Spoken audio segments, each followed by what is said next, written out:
जगह जगह जमीन खोदी जा रही है क्योंकि एक चिट्ठी मिली जिसमें दावा है कि साल 1995 से 2014 यानी 19 सालों में कत्ल और बलात्कार कर कई शवों को चोरी छिपे दफनाया गया है। फिलहाल यह सब कुछ आरोपों की शक्ल में है।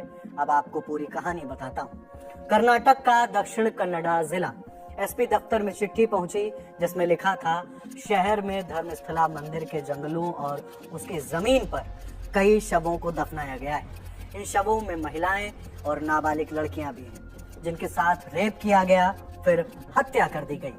चिट्ठी के एक हिस्से में इसे लिखने वाला शख्स यह भी दावा करता है कि अगर लेटर की यह जानकारी बाहर आई तो उसे मार दिया जाएगा, क्योंकि जिनके खिलाफ कत्ल और रेप के आरोप हैं वो बहुत रसूखदार लोग हैं। चिट्ठी लिखने वाले शख्स का दावा यह भी है कि वो 20 वर्षों तक मारे जाने के डर से शवों को जलाता और दफनाता रहा है। कर्नाटक में नेत्रावती नदी के किनारे बसा मंदिरों वाला शहर धर्मस्थला पिछले कुछ दिनों से इस जगह की चर्चा सीरियल किलिंग और कथित रूप से दफन लाशों की वजह से है। सुर्खियों में है काला लिबास पहने एक शख्स। काला लिबास इसलिए क्योंकि वह खुद डर के साए में है और अपनी पहचान उजागर नहीं करना चाहता। इस शख्स के दावे के बाद जांच के लिए एसआईटी यानी स्पेशल इन्वेस्टिगेशन टीम का गठन किया गया है।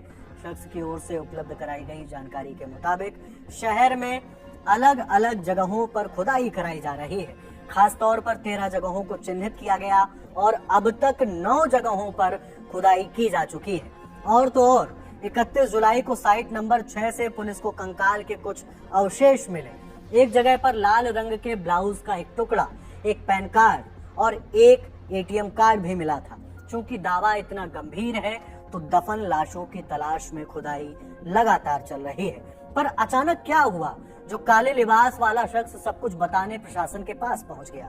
इसके जवाब में वह कहता है, साल 2014 में दुनिया की नजरों से छिपने से पहले उसने करीब 20 सालों तक धर्मस्थला मंदिर के दबाव में कुछ काम किया और अब उसे भयानक सपने आते हैं। शख्स आगे कहता है कि उसे उन सभी कामों का पछतावा है। अपराध बोध इतना ज्यादा है कि लौट कर आना पड़ा ताकि भयानक अपराधों का खुलासा कर सके जो उसने मंदिर में काम करने के दौरान कथित तौर पर देखे थे। 3 जुलाई को एसपी डॉक्टर अरुण के दफ्तर में इस शख्स की चिट्ठी पहुंचते ही हड़कंप मच गया। फिर 4 जुलाई को पुलिस इस मामले में एफआईआर दर्ज करती है। इसके एक हफ्ते बाद 11 जुलाई को सनसनीखेज दावे करने वाला शख्स काले लिबास में अपना बयान दर्ज कराने के लिए बेलथांगडी कोर्ट में पेश होता है। पर इस दौरान वो अपने साथ कुछ ऐसा लेकर आता है कि सभी दंग रह जाते हैं। हाथ में एक थैला जिसमें भरी होती हैं हड्डियां। वह कोर्ट में फिर दोहराता है कि मंदिर में सफाई के कामकाज के बीच उस पर कई शवों को दफनाने का दबाव बनाया गया। इसमें महिलाओं और नाबालिग लड़कियों के शव भी शामिल थे। अपने साथ लाई हड्डियों को दिखाकर वह कहता है कि ये उनमें से कुछ मृतकों की है जिन्हें दफनाने के लिए उसे मजबूर किया गया।